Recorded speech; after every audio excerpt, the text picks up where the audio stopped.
Weeks में आपका स्वागत है चर्च। आमीन। जब आपके साथ छुटकारे की बात हो रही है तो आपको यह मालूम होना चाहिए कि आपका छुटकारा जब भी होगा परमेश्वर के वचन के द्वारा होगा। बोलो अपने पड़ोसी को, तेरा छुटकारा परमेश्वर के वचन से होगा। आमीन। अब मेरी बात को बड़े ध्यान से समझना। जो बंधन है वो शैतान की तरफ से है। बाइबल कहती जहां कहीं परमेश्वर का आत्मा है वहां क्या है? वहां आजादी है।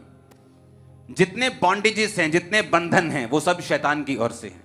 और शैतान जो है वो अंधेरे को दिखाता है, वो अंधेरे का रिप्रेजेंटेटिव है, वो उसका राजदूत है अंधेरे का। जब भी आप बंधन में हैं इसका मतलब आप अंधेरे में हैं। आज जो डिलीवरेंस वीक में मैं आपको वचन दूंगा वो आपको इन बंधनों से आजाद करके रोशनी में लेके आएगा। आपको यह बात समझ आने की जब भी बंधन होगा वो अंधेरे का प्रतीक है। बाइबल कहती परमेश्वर ने कहा उजाला हो जाए तो उजाला हो गया। जब भी आपको उजाला दिखेगा आपको छुटकारा दिखेगा और उसके पीछे आपको परमेश्वर का आत्मा दिखेगा। छुटकारे के लिए उजाला जरूरी है और उजाला किन तरीकों से हमारे जीवन में आता है हम उसे आज समझेंगे। अगर आप उजाले में हैं तो आप बंधनों से फ्री हैं। एक व्यक्ति जो अपने फाइनेंस लेवल को ऊपर नहीं लेके जा पा रहा, अपने घर को नहीं बना पा रहा, उसी घर में दादा परदादा बाप और उसी घर में वो है, ये एक बंधन है।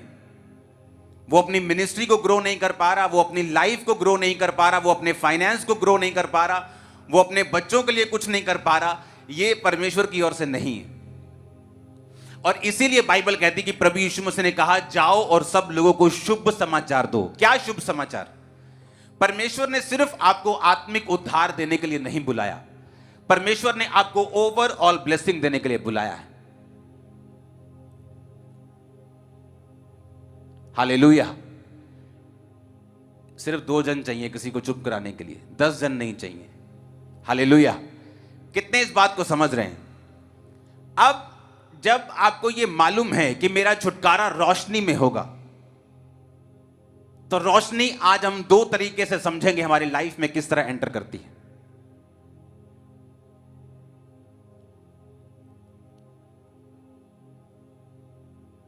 इसको बाहर ले जाओ भाई, कौन है ये? अपने पड़ोसी को बोलो रोशनी आज तेरी जिंदगी में एंटर करेगी। आमीन। अब भजन संहिता 119 की 105 आयत में लिखा है तेरा वचन मेरे पांवों के लिए दीपक और मेरे मार्ग के लिए उजाला है।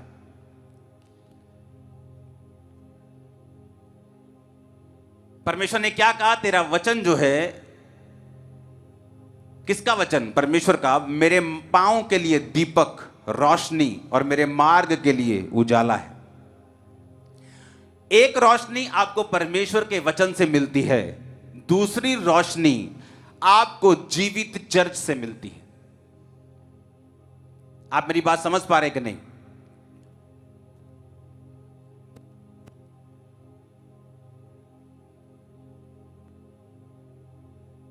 अपने पड़ोसी को बोलो दूसरी रोशनी तुझे जीवित चर्च से मिलती है। इस वचन को शुरू करने से पहले मैं ये चाहता हूं कि आप उन प्रोफेटिक वर्ड्स को देखें। 2 प्रोफेटिक वर्ड्स जो रेडी हैं हम उन्हें पहले देखेंगे, उसके साथ में टेस्टिमनीज और वचन को सुनेंगे। उसके बाद आने वाले सालों में ऐसा होगा कि खाने के लिए लोगों को लाइंस में लगना पड़ेगा। तो 3-3 दिन तक लाइन में खड़े होने के बाद भी लोगों को ये आटा मिल नहीं रहा। जो खुदावंद ने मुझे दिखाया आने वाले सालों में भूख से परेशान जनता आटे की एक बोरी पाने के लिए, परमेश्वर मुझे दिखा रहा है फूड की शॉर्टेज में, खाने के तेल की कमी होगी। आने वाले दिन में बहुत सारी ऐसी चीजें होगी, हमें अपने देशों के लिए प्रार्थना करनी होगी। जैसा कि परमेश्वर के वचन आमोस की किताब 3 अध्याय उसकी 7 आयत में लिखा है, इसी प्रकार से प्रभु यहोवा अपने दास भविष्यद्वक्ताओं पर अपना मर्म यानी अपने भेद बिना प्रकट किए कुछ भी ना करेगा। परमेश्वर ने अपने दास प्रेरित अंकुर यूसुफ नरूला जी के ऊपर आने वाले समय के भेदों को जाहिर किया कि लोगों को किन किन परेशानियों का सामना करना पड़ेगा।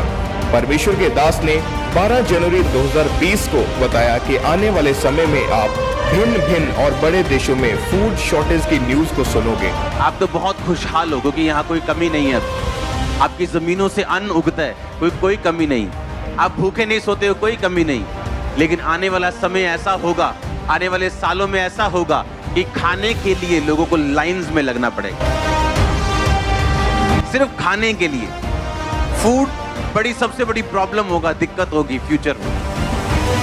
फिर परमेश्वर की आत्मा ने 31 दिसंबर 2020 को द क्रॉसओवर नाइट मीटिंग के दौरान अपोस्टल जी को बताया कि आने वाले दिनों में क्या होगा। मैं आपको किसी को मैंने ये बात नहीं बताई, मैं आपको ओपनली कह रहा हूँ, पब्लिकली कह रहा हूँ, आने वाले दिनों में, आने वाले सालों में पूरी दुनिया में ऐसा माहौल होगा कि जो फूड होगा, जो खाना होगा, वो चंद लोगों के कंट्रोल में होगा आने वाले दिनों में। और इसे कोई सीरियसली ले, मजाक में ना ले, आमीन ना बोले। जो खुदाबंद ने मुझे दिखाया आने वाले सालों में जो फूड होगा दुनिया का, सिर्फ मैं पंजाब की बात नहीं कर रहा हूं, मैं वर्ल्ड की बात कर रहा हूं। जो फूड होगा, शैतान ऐसे अटैक्स करेगा कि फूड कुछ लोगों की मुट्ठी में रहेगा। कितने लोग हैं घर में? 3 लोग, ठीक है। 2400 ग्राम बेसन मिलेगा, 6 किलो पूरे महीने का आटा मिलेगा, इतना चावल मिलेगा। अगर किसी को खाना ज्यादा चाहिए, उसको पीछे जाके स्टोर्स पर से, सरकारी स्टोर्स पर से ब्लैक से खरीदना पड़ता है। मैं किसकी बात कर रहा हूं? आने वाले सालों की वर्ल्ड। और आप हैरान होंगे कि मैं आपको ऐसी बात क्यों कर रहा हूं। लगातार परमेश्वर अपने दास के ऊपर जाहिर करता रहा। 7 फरवरी 2022 को प्रेयर माउंटेन की प्रेयर के दौरान फिर से परमेश्वर के आत्मा ने अपने दास को बताया। समय में परमेश्वर ने मुझे दिखाया है कि आने वाले समय में खाने के तेल की कमी होगी। आने वाले दिन में बहुत सारी ऐसी चीजें होंगी। हमें अपने देशों के लिए प्रार्थना करनी होगी, हमें अपनी गवर्नमेंट्स के लिए प्रार्थना करनी होगी। उसके बाद फिर से परमेश्वर के दास ने 31 जुलाई 2022 को फूड शॉर्टेज के बारे में बताया, जैसा परमेश्वर के आत्मा ने उन्हें बोला। जो आने वाले अगले 10 साल हैं वर्ल्ड के लिए, चाहे वो दुनिया की बेस्ट कंट्री हो, चाहे वो आपकी ड्रीम कंट्री हो, परमेश्वर मुझे दिखा रहा है फूड की शॉर्टेज। बेस्ट कंट्रीज में भी आपको प्रार्थना करनी है, अपने हाथों को उठा। लेकिन जो चीजें मैं आपको बता रहा हूं, ये किसी पे नहीं लिखा। अगले 10 साल जो लीडिंग कंट्रीज हैं, वहां फूड, जब लोग ऐसे ग्रोसरी स्टोर्स पे जाया करेंगे, वहां उनको जो खाने हैं वो खाली मिला करेंगे और हमेशा शॉर्टेज रहेगी। और ऐसे लोग बताया करेंगे कि अच्छा कितने परिवार में मेंबर हैं, इतने, ओके आपको इतना मिलेगा। ये जस्ट स्टार्टिंग होगी। तो 3 दिन तक लाइन में खड़े होने के बाद भी लोगों को ये आटा मिल नहीं रहा। ये देखिए आप, आटे के ट्रक के पीछे लोग कैसे भाग रहे हैं।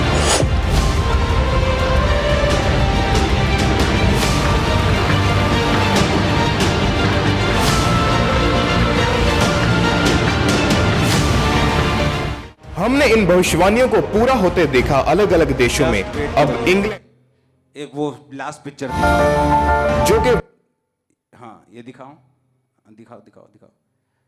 होने के बाद भी लोग चलो लोगों को ये आटा मिल नहीं रहा। ये देखिए आप, आटे के ट्रक के पीछे लोग कैसे भाग रहे हैं।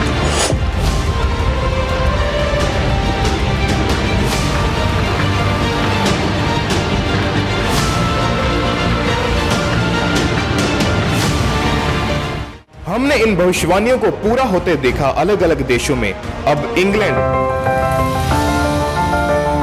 जो कि विश्व के टॉप 10 देशों में है, वहां पर भी अब खाने की समस्या उत्पन्न हो चुकी है। इस न्यूज को देखें, इसमें साफ साफ लिख दिया गया है कि एक व्यक्ति को केवल 2 टमाटर और 3 आलू ही दिए जाएंगे। ये न्यूज इसी फरवरी महीने की है कि इस वक्त इंग्लैंड में फूड शॉर्टेज को लेकर वाद विवाद हो रहा है। दैनिक उपयोग होने वाली लगभग सभी चीजों की कमी हो गई है और सरकारें भी इनकी आपूर्ति नहीं कर पा रही है। वहां के बड़े बड़े ग्रोसरी स्टोर्स भी खाली हो चुके हैं। लोगों को वहां से खाली हाथ लौटना पड़ रहा है। इंग्लैंड के बड़े बड़े न्यूज़पेपर्स में भी फूड शॉर्टेज और वहां के हालातों के बारे में बताया जा रहा है, जैसे कि BBC news, sky news, the guardian, CNN business. अगर देखा जाए तो ये पहली बार हुआ है, आज तक इस देश में फूड शॉर्टेज, खाने की कमी को कभी देखा नहीं गया। ये बहुत ही हैरानी वाली बात है। कल मेरे को मैसेज आया कि यूके में एक व्यक्ति 2 टमाटर 3 आलू ले सकता है। एक बंदे को सिर्फ 2 टमाटर मिलेंगे और 3 आलू मिलेंगे। और ये बात मैं आपको 2020 से 19 से 16 से 17 से लगातार आपको बोलता आ रहा हूं कि आप न्यूज़ को सुनना स्टार्ट कर देंगे कि फूड शॉर्टेज हुई और परिवारों को देखा जाएगा। आने वाले समय में ये जस्ट एक शुरुआत है। आने वाले समय में लोगों का जो कार्ड होगा, जो आइडेंटिटी कार्ड होगा, जैसे आधार कार्ड है इंडिया का, जो फॉरेन के लोग हैं, जो वो ज़्यादा फॉरेन के देश ज़्यादा प्रभावित होंगे। आने वाले, मैं आपको क्यों बता रहा हूँ, ये आपके छुटकारे के साथ जुड़ा हुआ है, ध्यान से सुनना। आने वाले समय में जो गोरे लोग हैं वो इंडिया में, चाइना में बसना चाहेंगे। आप आने वाले दिनों में देखना, वो ऐसी जगहें ढूंढेंगे जहां पर गोरों के लिए सेफ है। वो सर्च किया करेंगे कौन सी जगह इंडिया में गोरों के लिए सेफ है, कहां जाके गोरे लोग रह सकते हैं और लोग तंग नहीं करेंगे और वहां पे कोई चोरी नहीं होगी, वहां पे सेफ है, क्राइम कम है। वो लोग ढूंढने, ये चीजें क्यों हो रही? उन देशों में अगर आप चले जाएंगे तो वो लोग एक्स्ट्रा ब्लेस्ड हैं। वो क्यों उन देशों में परमेश्वर ऐसी घटनाओं को अलाउ करेगा? ताकि लोग परमेश्वर की ओर मुड़ सकें, ताकि लोग परमेश्वर की ओर आ सकें। जिन्होंने फॉरेन कंट्रीज में देखा था, फलाना सुपर हीरो आता है, दुनिया बचा लेता है, पृथ्वी को एक हाथ से पकड़ लेता है। जब वायरस आया, कोरोना वायरस, वो कहां थे सारे सुपर हीरो? सब घुटनों के ऊपर आ गए थे, पूरी दुनिया घुटनों के ऊपर आ गई। क्यों? इसलिए कि परमेश्वर ने भेजा उसको, वो शैतान ने नहीं भेजा। ताकि हम सब लोग अपने घुटनों पर आकर परमेश्वर के नाम को पहचान सकें और उसको रिकॉग्नाइज कर सकें और उसके पीछे चल सकें। साल्वेशन के लिए परमेश्वर ने ऐसा किया। अगर आप 2020 जब लॉकडाउन हुआ उससे पहले की वीडियोस निकाल के देखें, आप उससे पहले का सुसमाचार का काम निकाल के देखें, पंजाब में या पूरी दुनिया में, आज के दिन में अगर आप देखें, आपको 10 गुना बढ़ोतरी मिलेगी। आप अगर आप इंटरनेट पे चले जाएं, कोविड के बाद 10 गुना परमेश्वर के कामों को बढ़ोतरी मिली। ये किसने किया? परमेश्वर ने। क्योंकि लोगों को मालूम हुआ कि हाँ, ये बड़े से बड़ा देश भी हमें बचा नहीं पाई, बड़े से बड़ा डॉक्टर भी हमें बचा नहीं पाया, हमारा पैसा हमें बचा नहीं पाया। मिलियनेयर्स जो साथ में बिलियंस ऑफ डॉलर्स कैश रखते हैं, जब वो मर गए जवान, तो उनके दोस्तों ने पैसा होटलों के ऊपर खिड़कियों से उड़ाया, जमीन के ऊपर करोड़ों डॉलर। कहते इसका कोई फायदा नहीं, इन खरबों डॉलर्स का कोई फायदा नहीं, मेरा दोस्त मर गया और ये पैसा इन्हें बचा नहीं सका। सेलिब्रिटीज सुसाइड करना शुरू कर गए। इतने फॉलोअर्स वाले लोग, इतने अमीर लोग, स्टैब्लिश लोग, फिल्मों में आने वाले। कारण क्या? परमेश्वर की ओर से हुआ, ताकि हमें यह मालूम हो सके कि हमें अपने घुटनों को परमेश्वर की ओर टेकना है और पूरी दुनिया परमेश्वर की ओर फिर रही। हालेलुया। अब जब कल मुझे मैसेज आया कि देखो बाबा यूके में क्या हो रहा है, वहां पे आपका प्रोफेटिक वर्ड आपने दिया था कि लोग लाइंस में लगे हैं और एक बंदा 2 टमाटर और 3 आलू ले पा रहा है, उससे ज्यादा वहां पे ले नहीं पा रहे, और फूड की शॉर्टेज अभी भी कुछ महीने लगातार चलेगी। ये सिर्फ एक शुरुआत है, जस्ट एक शुरुआत। मैंने आपको कहा था कि फूड शॉर्टेज, ये मैं विकासशील देशों की बात नहीं कर रहा हूं, मैं उन देशों की बात कर रहा हूं जहां जाना आपका ड्रीम है। उन देशों की मैं बात कर रहा हूं जहां पे फूड की शॉर्टेज होगी और कोई इसे ब्रेक नहीं कर पाएगा, कोई इसे रोक नहीं पाएगा। हालेलुया। और मैं एक बार नहीं, मैं लगातार आपको बोलता आ रहा हूं ये चीजें। अब आपको ये बात समझनी है क्यों, और ये चीजें बाइबल में नहीं लिखी। आज किन लोगों का छुटकारा नहीं होता? जो लोग ये नहीं समझते कि हमें वचन के साथ तो जुड़ना ही है, लेकिन साथ साथ हमें जीवित चर्च के साथ भी जुड़ना है। क्योंकि जीवित चर्च जब ये प्रोफेटिक वर्ड्स आपको देती है, मैं आपको प्रोफेटिक वर्ड दे सकता हूं, बाढ़ आएगी इंडिया में, बिहार में, क्योंकि वो हर साल आती है। ये प्रोफेटिक वर्ड नहीं, ये गेम्स हैं। तूफान आएगा, भूचाल आएगा, बाढ़ आएगी, ये आएगा। आप प्रोफेटिक ना भी करो तो आएगा, आप कर दो तो भी आएगा। ये प्रोफेटिक नहीं, किसी का फेसबुक देख के उसको बोलना तेरे 4 बच्चे हैं, ये गेम्स नहीं खेली जा रही। ये वो चीजें हैं जिनके बारे में कभी प्रेडिक्ट नहीं किया गया। ये वो चीजें हैं जिनके बारे में जो नॉर्मली नहीं होती। मेरे को कल एक मैसेज आया, जब मैं कैलिफोर्निया गया था तो वहां पे एक पहाड़ थे, बिल्कुल ऐसा लग रहा था जैसे आग लगी हो, सच में आग लगी थी वहां, आग लगी क्योंकि सूख गया था सारा इलाका।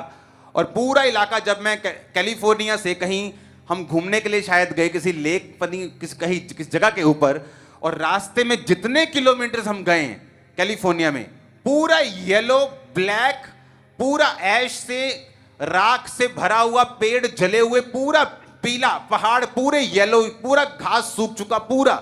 और बताया गया कि सालों से यहाँ पे ड्राउट, सूखा पड़ रहा है। तो मैंने जो मेरा भाई जो गाड़ी ड्राइव कर रहा था, मेरा स्पिरिचुअल सन, जो मैंने उसको बताया, मैंने कहा जब ब्रांच ओपन होगी बहुत बारिश होगी। मैंने कहा जब भी परमेश्वर अपने किसी बंदे को लेके जाता है तो वहां चेंजेस होती हैं, चाहे अच्छी चाहे बुरी, लेकिन होती जरूर है। परमेश्वर बताता है कि जो सुसमाचार ये प्रीच कर रहे हैं उन पे यकीन करो, क्योंकि ये साइंस एंड वंडर, जो मिनिस्ट्री का नाम भी है, चर्च का नाम भी है, उस चर्च के साथ साथ चलते हैं। उस वीडियो को देखेंगे, 1 सेकंड की वीडियो को जल्दी से। कि जब मैंने आपको बताया, जब मैं यूएस से ब्रांच में था तो मैं वहां पर बोल के आया था कि जब ब्रांच ओपन होगी, क्योंकि जब मैं वहां पे घूमा तो वहां पे मैंने जले हुए पेड़ों को देखा, हर तरफ जले हुए पेड़, जली हुई घास, जली हुई झाड़ियां। ये क्या हुआ? सूखा पड़ा है, कितने सालों से बारिश नहीं हो रही। मैंने बताया कि जब ब्रांच ओपन होगी कैलिफोर्निया तो तुम बहुत बारिश को देखोगे। और जब 20 नवंबर 2022 को अंकुर नरूला मिनिस्ट्रीज की ब्रांच कैलिफोर्निया में ओपन हुई, तो आइए देखते हैं क्या हुआ उसके बाद। Praise the Lord, praise the Lord. मेरा नाम सुनीता है और मैं यूएसए कैलिफोर्निया तो बोल रही हाँ। और मैं परमेश्वर ਦੀ बहुत ਵੱਡੀ ਗਵਾਹੀ ਦੇਣਾ ਚਾਹੁੰਦੀ ਹਾਂ ਕਿ ਕਿਸ ਤਰ੍ਹਾਂ ਪਰਮੇਸ਼ਵਰ ਨੇ ਸਾਡੇ ਇੱਥੇ ਕੈਲੀਫੋਰਨੀਆ ਦੇ ਵਿੱਚ ਇੰਨਾ ਵੱਡਾ ਕੰਮ ਕੀਤਾ। ਜਿਸ ਤਰ੍ਹਾਂ ਪਾਪਾ ਜੀ ਇੱਥੇ ਆਏ ਸੀਗੇ ਕਰੂਸੇਡ ਦੇ ਟਾਈਮ, ਤਾਂ ਪਾਪਾ ਜੀ ਨੇ ਇੱਥੇ ਜਦੋਂ ਆਏ ਸੀ ਤੇ ਵਰਡ ਰਿਲੀਜ਼ ਕੀਤੇ ਸੀ, ਪਾਪਾ ਜੀ ਨੇ ਆਪਣੇ ਵਰਡ ਦਿੱਤੇ ਹੋਏ ਸੀਗੇ ਪਾਪਾ ਜੀ ਨੇ। ਔਰ ਪਾਪਾ ਜੀ ਨੇ ਇੱਥੇ ਵੈਦਰ ਵੀ ਦੇਖਿਆ ਕਿ ਕਿਸ ਤਰ੍ਹਾਂ ਦਾ ਵੈਦਰ ਹੈ ਇੱਥੇ ਬਹੁਤ ਸਾਰਾ ਜਣ ਕਿ ਸੋਕਾ ਪਿਆ ਹੋਇਆ ਸੀਗਾ। ਹਰ ਪਹਾੜ ਮਤਲਬ ਕਿ ਪੀਲੇ ਪੀਲੇ ਰੰਗ ਦੇ ਹੋਏ ਸੀਗੇ, ਡਰਾਈ ਹੋਏ ਸੀਗੇ, ਔਰ ਕੋਈ ਵੀ ਮਤਲਬ ਕਿ ਹਰ ਪਾਸੇ ਸੋਕਾ ਸੀਗਾ। ਤੇ ਜਿਹੜੇ ਮਤਲਬ ਕਿ ਨਹਿਰਾਂ ਵੀ ਸੀਗੇ ਨਾ, ਉਹਦੇ ਵਿੱਚ ਪਾਣੀ ਵੀ ਨਹੀਂ ਸੀਗਾ। ਔਰ ਜਦੋਂ ਪਾਪਾ ਜੀ ਇੱਥੇ ਆਏ, ਪਾਪਾ ਜੀ ਨੇ ਆਪਣੇ ਵਰਡ ਦਿੱਤੇ ਤੇ ਉਸ ਤੋਂ ਬਾਅਦ ਇੱਥੇ ਦਾ ਵੈਦਰ ਹੀ ਚੇਂਜ ਹੋ ਗਿਆ। ਉਸ ਤੋਂ ਬਾਅਦ ਇੰਨਾ ਅਸੀਂ ਆਨੰਦਿਤ ਹਾਂ ਕਿ ਇੱਥੇ ਮੀਂਹ ਪਿਆ ਔਰ ਮੀਂਹ ਦੇ ਨਾਲ ਫਲੱਡ ਆ ਗਿਆ। ਔਰ ਅਸੀਂ ਇੰਨੇ ਹੈਰਾਨ ਹੋਏ ਕਿ ਦੇਖੋ ਜਿੱਥੇ ਸੋਕਾ ਪਿਆ ਹੋਇਆ ਸੀ ਉੱਥੇ ਫਲੱਡ ਆ ਗਿਆ, ਪਰ ਜਿੱਥੇ ਪਰਮੇਸ਼ਵਰ ਦੇ ਦਾਸ ਦੇ ਪੈਰ ਪੈ ਜਾਣ ਉੱਥੇ ਸੋਕਾ ਰਹਿ ਹੀ ਨਹੀਂ ਸਕਦਾ। ਸੋ ਅਸੀਂ ਇਸ ਲਈ ਪਰਮੇਸ਼ਵਰ ਦਾ ਧੰਨਵਾਦ ਕਰਦੇ ਹਾਂ। ਔਰ ਦੂਸਰੀ ਅਸੀਂ ਹੋਰ ਅਚੰਭੀ ਗੱਲ ਦੇਖੀ ਕਿ ਜਦੋਂ ਅਸੀਂ ਮਤਲਬ ਕਿ ਹੁਣ ਰੀਸੈਂਟਲੀ ਇੱਥੇ ਕਦੇ ਵੀ ਬਰਫ਼ ਨਹੀਂ ਪਈ ਸੀ, ਸਪੈਸ਼ਲੀ ਬੇ ਏਰੀਆ ਦੇ ਵਿੱਚ ਇੱਥੇ ਬਰਫ਼ ਨਹੀਂ ਪਈ ਸੀਗੀ, ਸਨੋ ਨਹੀਂ ਹੋਈ ਸੀਗੀ। कैलिफोर्निया यूएसए के रिकॉर्ड को अगर चेक किया जाए तो वहां पर आखिरी बार 5 फरवरी 1976 को स्नो पड़ी थी, पर उसके बाद वहां पर ऐसा सूखा पड़ा कि स्नो तो दूर की बात, लोगों ने बारिश तक को नहीं देखा। जब परमेश्वर के दास प्रेरित अंकुर यूसुफ नरूला जी कैलिफोर्निया में क्रूसेड करने के लिए गए तो वहां पर फिर से हरियाली आई, सूखा खत्म हुआ और इस बार 2023 में स्नो को देखकर लोगों के दिल खुशी से झूम उठे। और 47 साल बाद वहां पर ऐसा नजारा देखने को मिला। ਔਰ ਇੱਕਦਮ ਇੱਥੇ ਇੰਨੀ ਸਨੋ ਪਈ ਕਿ ਇੱਥੇ ਪਰਬਤ ਜਿਹੜੇ ਸੀਗੇ ਉਹ ਢੱਕ ਗਏ, ਉਹ ਪਹਾੜ ਢੱਕ ਗਏ ਸਨੋ ਦੇ ਨਾਲ। ਔਰ ਅਸੀਂ ਇੱਕ ਦੂਜੇ ਫੈਮਿਲੀ ਮੈਂਬਰ ਨੂੰ ਅਸੀਂ ਪਿਕਚਰਸ ਭੇਜ ਰਹੇ ਹਾਂ ਕਿ ਦੇਖੋ ਤੇ ਸਨੋ ਪਈ ਆ, ਔਰ ਸਾਰੇ ਹੈਰਾਨ ਆ, ਪੁੱਛਦੇ ਕਿੱਥੇ ਪਈ ਆ। ਸੋ ਇੰਨੇ ਮਤਲਬ ਕਿ ਹੈਰਾਨੀ ਦੀ ਗੱਲ ਆ ਕਿ ਅਸੀਂ ਇੰਨੇ ਖੁਸ਼ ਹਾਂ, ਅਸੀਂ ਇੰਨੇ ਆਨੰਦਿਤ ਹਾਂ ਕਿ ਜਦੋਂ ਪਾਪਾ ਜੀ ਇੱਥੇ ਆਏ ਤਾਂ ਪਾਪਾ ਜੀ ਨੇ ਲੋਕਾਂ ਲਈ ਪ੍ਰੇਅਰ ਕੀਤੀ। ਪ੍ਰੇਅਰ ਦੇ ਨਾਲ ਲੋਕਾਂ ਦਾ ਜੀਵਨ ਤਾਂ ਬਦਲਿਆ, ਪਰ ਇੱਥੇ ਵੈਦਰ ਹੀ ਬਦਲ ਗਿਆ।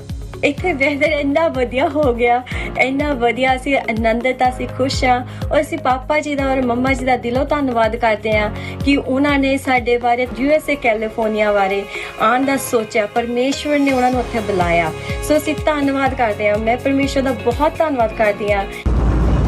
ਜੈਮ ਸਿੰਘ, ਜਿਸ ਤਰ੍ਹਾਂ ਕਿ ਤੁਸੀਂ ਦੇਖਦੇ ਪਏ ਆ, ਇਹ ਪਹਾੜ ਜਿਸ ਸਾਡੇ ਸਪਿਰਚੁਅਲ ਫਾਦਰ ਪਿਛਲੇ ਸਾਲ ਆਏ ਸੀਗੇ, ਕਹਿ ਕੇ ਗਏ ਸੀ ਕਿ ਸਿਰਫ ਮੀਂਹ ਤੋਂ ਪਹਿਲੇ ਜੋ ਬ੍ਰਾਂਚ ਓਪਨ ਹੋਣੀ ਆ, ਉਸੇ ਤਰ੍ਹਾਂ ਹੋਇਆ। ਇਹ ਪਹਾੜ ਜਿਹਦਾ ਤੁਸੀਂ ਸਕਰੀਨ ਦੇਖਦੇ ਪਹਿਲੇ ਪਏ ਆ, ਇਹਦਾ ਹੈ ਨਹੀਂ ਸੀਗੇ ਪਹਿਲਾਂ ਇਹ। ਇਹ ਬਿਲਕੁਲ ਗੋਲਡਨ ਸੀ, ਜਿੱਦਾਂ ਕਿ ਸੁੱਕਾ ਸੁੱਕਾ ਖਾ ਰਹੇ ਤਾਂ ਬਹੁਤ ਜੰਮਿਆ ਸੀ ਤੇ ਉਸ ਤਰ੍ਹਾਂ ਦੇ ਵਰਡ ਪੂਰੇ ਹੋਏ ਤੇ ਬਾਰਿਸ਼ ਬਹੁਤ ਪਈ ਸੀ। ਇਸ ਸਾਲ ਕਹਿਣੇ ਬੋਲ ਰਿਹਾ ਤੇ ਅੱਜ ਪਹਾੜ ਸਾਰੇ ਹਰੇ ਆ, ਪੂਰੇ ਗ੍ਰੀਨ ਹੋਏ ਹੋਏ ਆ।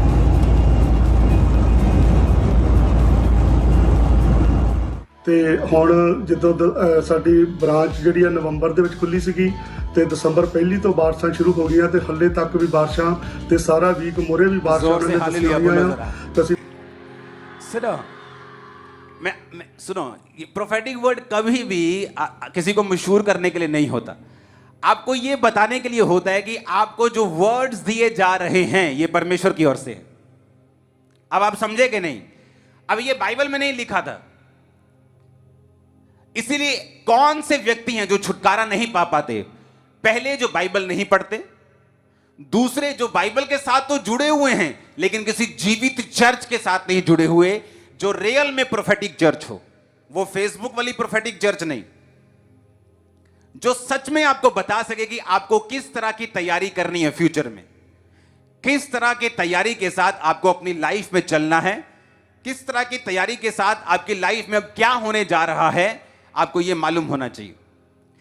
अब जब एक व्यक्ति को छुटकारा चाहिए, चाहे वो फाइनेंस में हो, उसके शरीर की सेहत में हो, स्पिरिचुअली हो, दुष्ट आत्मा से हो, नशों से हो, वो आत्मिक हो, शारीरिक हो, फाइनेंशियल का हो, परिवार का हो, वो किसी भी चीज का हो, उसे ये चीज अपने ध्यान में रखनी है पहला कि क्या मैं बाइबल के साथ जुड़ा हुआ हूं कि नहीं। क्योंकि वचन कहता है कि तेरा वचन मेरे पांवों के लिए दीपक और मेरे मार्ग के लिए उजाला है। यानी मेरा रास्ता अगर जिस रास्ते में उजाला नहीं होगा, चाहे आप दुनिया के बेस्ट देश में चले जाओ, अगर वहां उजाला नहीं है तो आप ठोकर खाओगे। आप दुनिया के बेस्ट हिस्सों में चले जाओ, वहां उजाला नहीं है तो आप ठोकर खाओगे।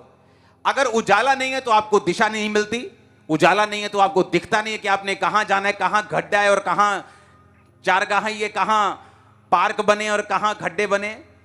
इसी तरह से जो व्यक्ति वचन के साथ जुड़ा नहीं हुआ, जिसको लगता है मेरी वाइफ बाइबल पढ़ रही है तो ठीक है, तो वाइफ उजाले में है, तुम नहीं। अगर साथ वाला व्यक्ति उजाले में है तो थोड़ा थोड़ा तुमको भी उजाला मिल सकता है, हल्का हल्का सा, पर तुम हो तभी भी अंधेरे में ही। हर एक व्यक्ति ये ध्यान रखे कि अगर मुझे छुटकारा चाहिए पर्सनली, हो सकता है आपका हस्बैंड बहुत ब्लेस्ड हो और आप बंधन में हो, आपकी वाइफ बड़ी ब्लेस्ड हो और आप बंधन में हो, आपके बच्चे बंधन में हो और आप ब्लेस्ड हो, आपके बच्चे ब्लेस्ड हो, आप ऐसा हो सकता है। एक ही घर में सगे भाई, एक परमेश्वर के करीब और दूसरा परमेश्वर से दूर हो सकता है, एक उजाले और एक अंधेरे में हो सकता है। करना क्या है? करना यह है वचन की रोशनी में चलना है। जब भी एक व्यक्ति की लाइफ में विचक्राफ्ट काम करता है, जब जादूटोना काम करता है, उसको बांध के रखता है, बीमार करके रखता है, निराश करके रखता है, हर वक्त दुखी करके रखता है, इसका मतलब यह है कि वो व्यक्ति अंधेरे में है। जहां उजाला होगा, जादू और टोना उजाले में काम नहीं करता। जादू टोना उजाले में काम नहीं करता। उजाला कैसे होगा? वचन से। कैसे? पढ़ने से। कैसे? सुनने से। अगर आपको वचन पढ़ना नहीं आता, 2 महीने की ट्यूशन रखो वचन पढ़ने के लिए, हिंदी पंजाबी कुछ सीख लो वचन पढ़ने के लिए, क्योंकि बाइबल कहती है तेरा वचन मेरे पांव के लिए दीपक, मेरे मार्ग के लिए उजाला है। कि वो आपके पांव के लिए दीपक है कि इतनी रोशनी वो देगा कि आप स्टेप बाय स्टेप आगे बढ़ सकेंगे। जब हाथ में दीपक होता है तो आप दूर नहीं भागते, आप स्टेप बाय स्टेप चलते हैं। परमेश्वर आपको दूर नहीं दिखाता कि वो देख 10 साल बाद तू ऐसे होगा, ऐसे नहीं करता परमेश्वर। वो अपने प्लान पूरी तरह से जाहिर नहीं करता, आपको विश्वास से चलने के लिए बोलता है। और कई बार क्या होता है, आपको जस्ट अगला स्टेप मालूम होता है कि मुझे अगला स्टेप क्या है।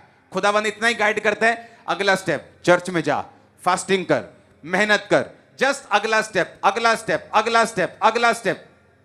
और मार्ग के लिए उजाला, कि जब तू स्टेप्स को लेता जाएगा, एक स्पेसिफिक रास्ते में पहुंच जाएगा, अब वो उजाला भी होगा, तू दौड़ भी पाएगा, स्पीड के साथ चल भी पाएगा, अपने परिवार के साथ भाग भी पाएगा। वो भी टाइम आने वाला है। आमीन। एक टाइम था मेरी लाइफ में, मैं भाग नहीं सकता था, मसीह में चल सकता था, क्योंकि ज्यादा दूर रोशनी दिख नहीं रही थी, बीमारियां थी, अटैक थे, मुश्किलें थी। लेकिन अगली स्टेप क्या लेना है, खुदावंद का वचन बताता था। जस्ट विश्वास के साथ एक एक स्टेप लेता गया, आज मैं भाग रहा हूं। आप भी मेरे साथ भागेंगे। ये अनॉइंटिंग भागने की आपके सिर पे उतरे अभी यीशु मसीह के नाम में। आमीन ऊंचा। मैंने कहा आमीन ऊंचा। ये बरकत आपकी है चर्च। अब दो चीजें होनी चाहिए। पहला वचन, तेरा वचन मेरे पांव के लिए दीपक और मेरे मार्ग के लिए उजाला है। भजन संहिता 109 उसकी 5, 119 105 आयत। अब दूसरा, एक जीवित चर्च का हिस्सा बनना। आमीन। एक ऐसा चर्च जो आपको दिशा निर्देश स्पिरिट में दे सके। हालेलुया। जब लोग सामर्थी चर्च के साथ नहीं जुड़े, वो तब भी बंधन में रहते हैं। क्योंकि दो चीजें आपकी लाइफ में होनी चाहिए, एक रोशनी वचन की और एक रोशनी प्रोफेटिक वर्ड्स की, कि आपको मालूम हो कि आने वाले समय में मुझे क्या करना है।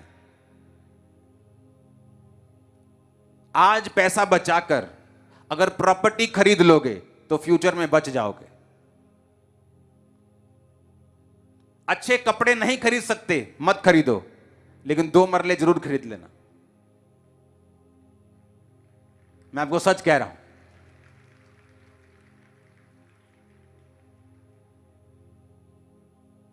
तुम 20,000 कमाते थे तब भी 20 खर्चते थे। आज 30 कमा रहे हो, 30 खर्च रहे हो। सेव करो।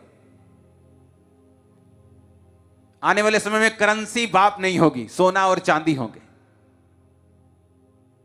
गाय और बैल और पशु होंगे, जमीनें होंगी, खेती होगी, वो मालिक होंगे दुनिया के। लेकिन ये टाइम की बातें मैं आपको बता रहा हूं। आपके लिए क्या करना है? वचन के साथ जुड़ना, जीवित चर्च का हिस्सा बनना। ये दो चीजें आपकी लाइफ में होनी चाहिए ताकि आपकी लाइफ में छुटकारा एंटर कर सके। आमीन। और जैसे ही आप इन दो चीजों में जुड़ते हैं,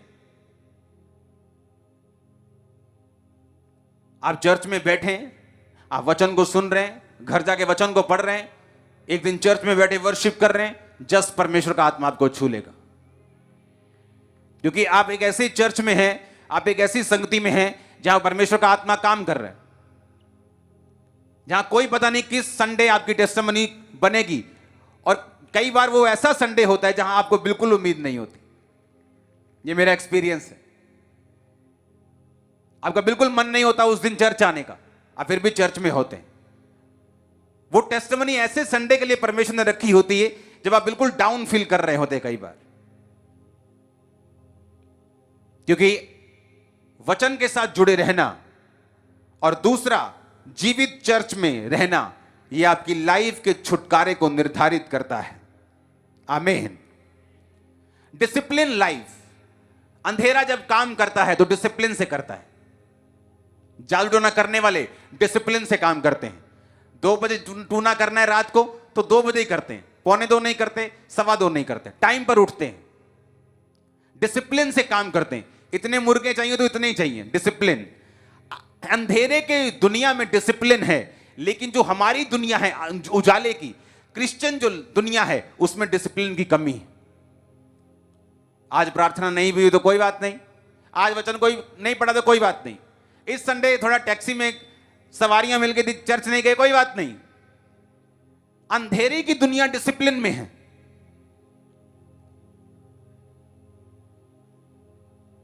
लेकिन जो उजाले की दुनिया है वो डिसिप्लिन में नहीं। और यह भी एक रीजन है छुटकारा ना पाने का। अंधेरे के लोग डिसिप्लिन में हैं,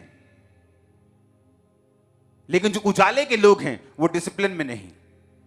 प्रार्थना करते वक्त फेवरेट टीवी सीरियल आ गया तो टीवी ऑन है,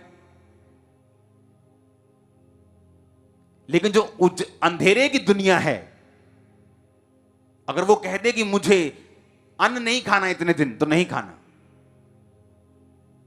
लेकिन जो उजाले की दुनिया है वो कहती सुबह मैं फास्ट रखूंगा, और मम्मी की आवाज आती पोत मटर पनीर बनाया आज, चलो कोई नहीं कालू रख लांगे फास्ट।